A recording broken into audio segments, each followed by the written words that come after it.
ప్రతి సంవత్సరం లాగానే ఈ సంవత్సరం కూడా శ్రీకృష్ణ జన్మాష్టమి వేడుకల్లో రథోత్సవంలో నా భర్త పాల్గొని ఆ దేవుడు ఆశీస్సులతో తిరిగి వస్తాడు అనుకొని భర్త ప్రశాంతంగా ఉన్న తరుణంలో ఒక్కసారిగా తన భర్త తిరిగి రాని లోకాలకు వెళ్ళిపోయాడంటూ కూడా తెలియటంతో కన్నీరు మున్నీరవుతుందని చెప్పొచ్చు. ఇద్దరు పిల్లలు తన అత్తయ్యతో కలిసి ఉంటుందని చెప్పొచ్చు. ఎప్పుడు కూడా మంచిగా ఉండే రుద్ర వికాస్ ఒక్కసారిగా ఆ దేవుడు వేడుకల్లో రథోత్సవంతో పాల్గొంటూ ఒక్కసారిగా కరెంట్ షాక్ కొట్టి చనిపోయిన వార్త ఇక్కడే కాదు, రామంతపూర్ హబ్సిగూడ మొత్తం కూడా బస్తీవాసులందరూ కూడా కన్నీరు మున్నీరు అవుతున్న పరిస్థితి కనిపిస్తుంది. పెళ్ళై 10 సంవత్సరాలు అవుతుంది. ఇప్పటికీ కూడా ఎంతో అన్యోన్యంగా ఉన్నవారి జీవితంలోకి మరి ఎవరు కన్ను పడిందో లేకపోతే ఆ దేవుడు ఏం చేశాడో తెలియదు, కానీ ఒక్కసారిగా విషాదం మాత్రం చోటు చేసుకుందని చెప్పొచ్చు. ఒక్కసారి తన భార్యతో మాట్లాడి మరిన్ని వివరాలు కూడా తెలుసుకుందాం. అమ్మ, మిమ్మల్ని బాధ పెట్టాలని కాదు, అంటే ప్రతి సంవత్సరం కూడా వెళ్తారు అని చెప్పి మాకు కూడా తెలియడం జరిగింది. ఎప్పుడు మీతో హ్యాపీగానే ఉంటారు. అసలు నిన్న ఏమని చెప్పారు? ఏం లేదు, ఇట్లా శోభయాత్రకు వెళ్తున్న అర్ధగంటలో వస్తా అని చెప్పారండి. మాకు రాలేదు, అర్ధగంట అయినా ఫోన్ చేస్తే రాలేదు. ఫోన్ చేస్తే ఫోన్ లిఫ్ట్ చేయలేదండి. మాకు తర్వాత 12 o'clock మాకు తెలిసింది ఇట్లా అయ్యింది, హాస్పిటల్లో చేరాడు అని. అంటే ప్రతి సంవత్సరం వెళ్తుంటా అంటే ఫ్రెండ్స్ అందరూ కలిసి చేసుకున్నారమ్మా లేకపోతే? ఇది ఫ్రెండ్స్ అందరు కలిసి చేసుకున్నారండి. ఇద్దరు పిల్లలు కూడా ఉన్నారు. అవునండి, ఉన్నారు. 9 సంవత్సరాలు అవును, ఒక బాబు. 5 సంవత్సరాలు ఒక బాబు. ఈమె మా అత్తయ్య.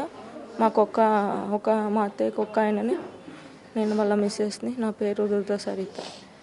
అమ్మ, ఈ 10 ఏళ్లలో మీరు ఎంతో అన్యోన్యంగా ఉన్నారని చెప్పచ్చు. ఆయన మిమ్మల్ని ఎంతో బాగా చూసుకునేవారు.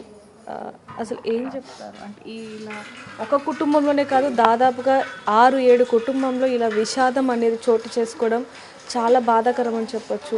ఏం చెప్తారు? మాటలు లేవండి, ఏం చెప్పలేను. ఒక్కసారిగా కుటుంబం మొత్తం కూడా బంధువులు కూడా దీన్ని జీర్ణించుకోలేని పరిస్థితి అయితే కనిపిస్తుందని చెప్పచ్చు. ఈ వార్త ఇందాక చెప్పినట్టుగా హబ్సిగూడ, రామంతపూర్, ఉప్పల్ ఈ చుట్టుపక్కల వాళ్ళందరూ కూడా ఎంతగానో విలపిస్తున్నారని చెప్పచ్చు. కుటుంబ సభ్యులు కూడా ఉన్నారు మనతో పాటు. ఒకసారి వాళ్ళతో కూడా మాట్లాడదాం. నమస్తే అండి, ఏమవుతారండి రుద్ర?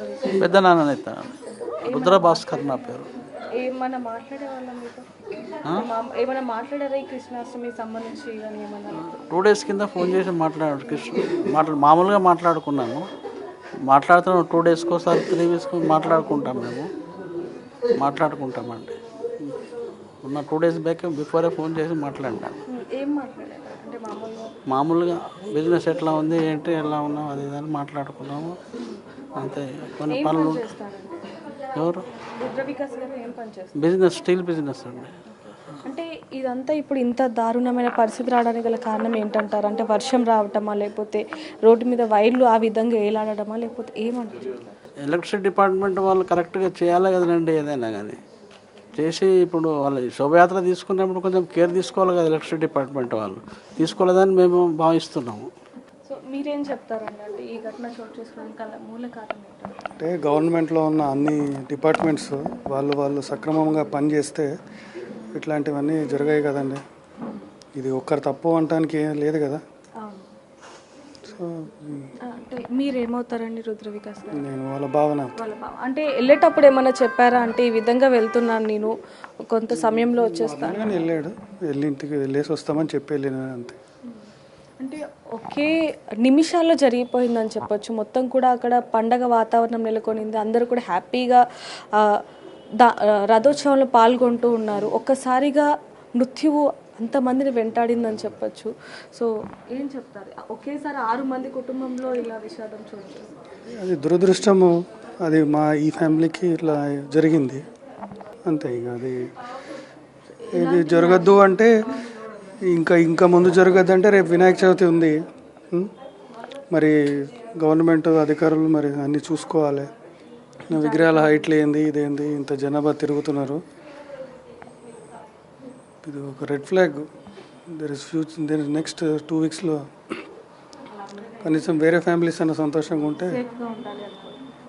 సో చూడొచ్చు, ఈ ఫ్యామిలీ కోరుకుంటుంది ఒకటే అని చెప్పొచ్చు, మాకు న్యాయం కావాలి. కానీ వచ్చే రోజుల్లో వినాయక చవితి కూడా ఉంది కాబట్టి ఆ వినాయకుని విగ్రహాలకి సంబంధించి అధికారులు జాగ్రత్త వహించాలి. ముఖ్యంగా ఏవైతే కరెంటు వైర్లు ఏలాడుతూ ఉంటాయో వాటికి సంబంధించి విగ్రహాలను ఎంత ఎత్తులో తీసుకెళ్ళాలి ఏంటనే వాటి మీద ప్రభుత్వం దృష్టి పెట్టాలి అనేది కూడా ఈ కుటుంబం కోరుకుంటుందని చెప్పొచ్చు. అంటే మా కుటుంబంలో చోటు చేసుకుంది వేరొక కుటుంబంలో జరగకూడదు అనేది కోరుకుంటున్నారని చెప్పొచ్చు. ఏదైనప్పటికీ ఇది మాత్రం తీరని లోటు. ఈ కుటుంబానికి మాత్రం రుద్ర వికాస్ గారి లేని లోటు ఎవరు తీర్చలేరని చెప్పొచ్చు. అలాగే తన భార్యకి తన పిల్లలకి ఖచ్చితంగా దేవుడు ఆశీస్సులు ఉండాలి, మనోధైర్యాన్ని ఇవ్వాలనేది మనం కూడా కోరుకుందాం. మరిన్ని వార్తల కోసం చూస్తూనే ఉండండి బిగ్ టీవీ.